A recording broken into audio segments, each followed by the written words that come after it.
Yeah, this is the 5,000 likes, my people. 1,000 people comment and tell me, do you think that the Prime Minister should have won this election? May I ask you the question again? Do you think that the Prime Minister should have won this election? Alright? Controversy arises now.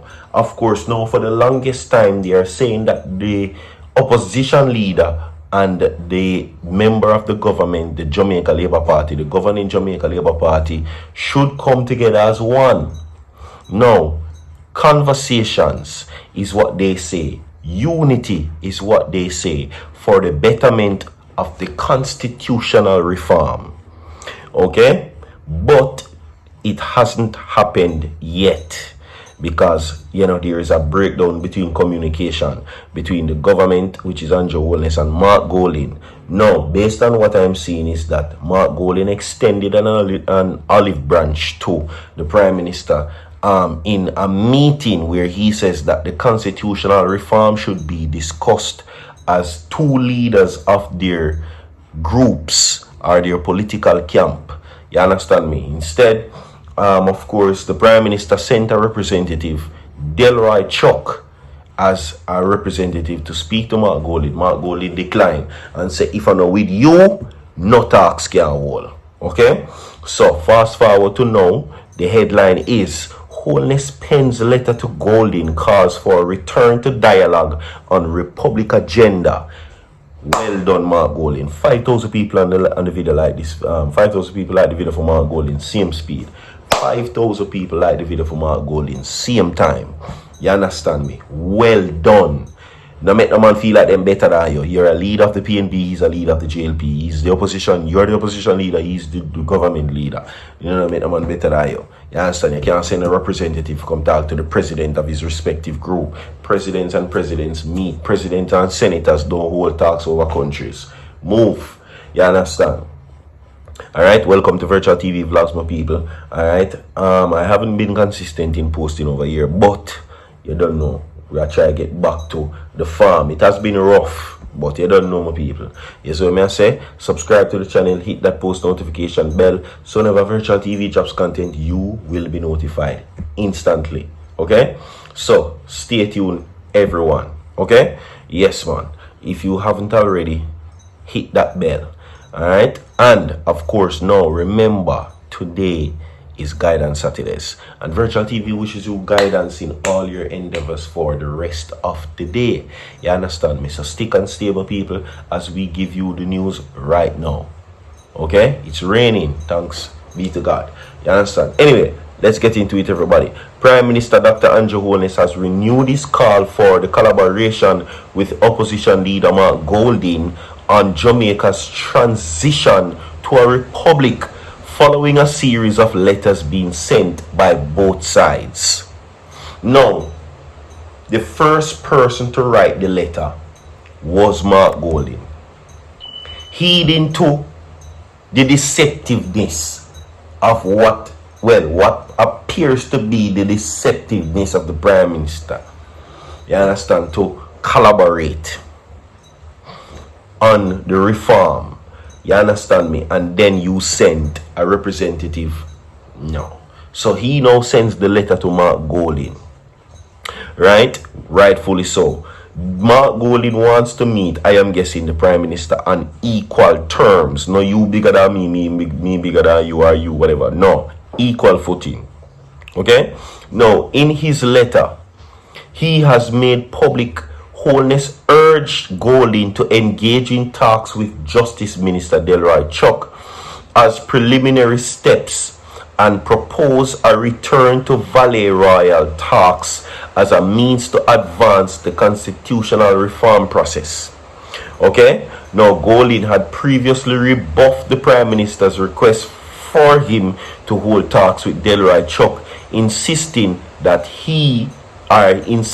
the two leaders meet. Now, when him saying rebuff, when he says that he rebuff the Prime Minister's request, meaning him reject it. Reject. How dare you send a senator to meet with a leader? Huh? Equal footing, or it will not happen. Because let me tell you something, Jamaica. I said this already. If the reform process could have do without Mark Golding, the Prime Minister would have shit for Mark Golding a long time and do it by himself. If it could have been done without the opposition, it would have been done. But it cannot be done. Hence why now you see it is like a stalemate going on between the both of them. Okay? That is what is happening. A stalemate. So, the opposition leader says, as leaders or nothing else. If we can't meet and discuss the thing as leader of the opposition and leader of the government, no talk. 5,000 likes on the video for Mark Golding. Because now I am seeing, this is my opinion by the way, I am seeing where now the PNP is more sharper, more focused, and they are more vocal and quick to hold the government accountable. And that is facts. You understand me? Yes. So, let us continue, everybody. If another way there, no meeting now go on. It is made very clear. Anyway, let's continue, my people. Okay? Now, he has rebuffed the move. This is the letter that I will share with you right now. This is the letter from the Prime Minister to the opposition leader.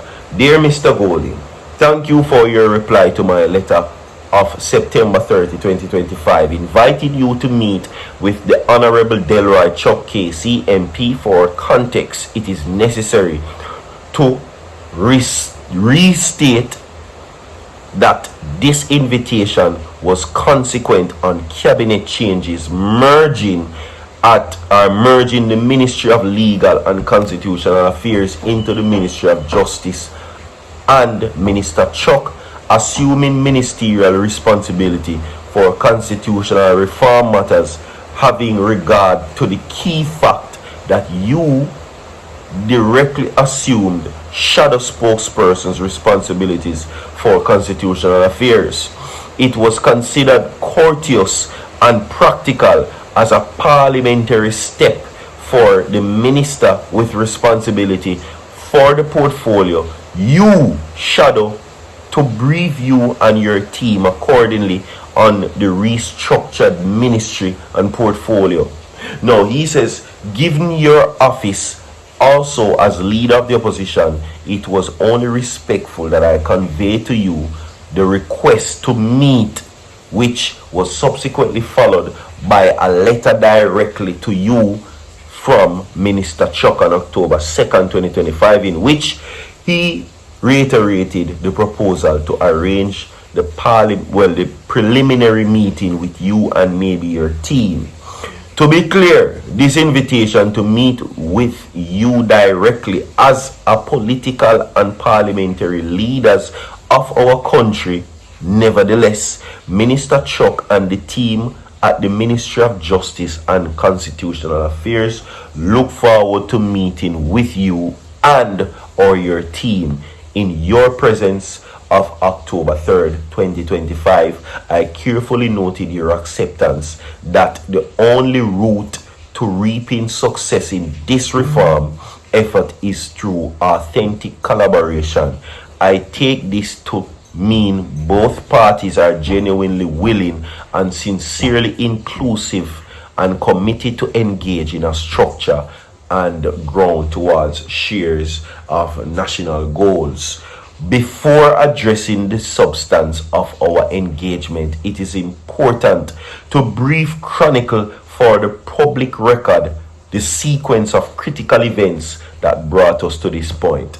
My administration embarked on this journey of constitutional reform to transition Jamaica to a republic on the basis that there was a sheer desire of authentic collaboration. Okay?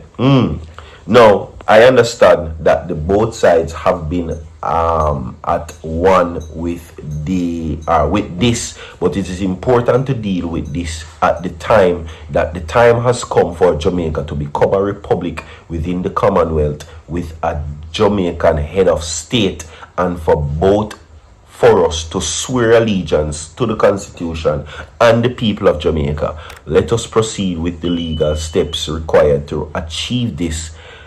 I no need to read no more of this. And one thing I go get caught in that problem here. CCJ as quote. And if the Prime Minister can't propose that, say them go forward with CCJ, nah got leave a like on the video, share the video, we have more to come. Well, no more to come. That is it, my people. Guidance Saturday is done. See you tomorrow. Bye. God bless you. Gone.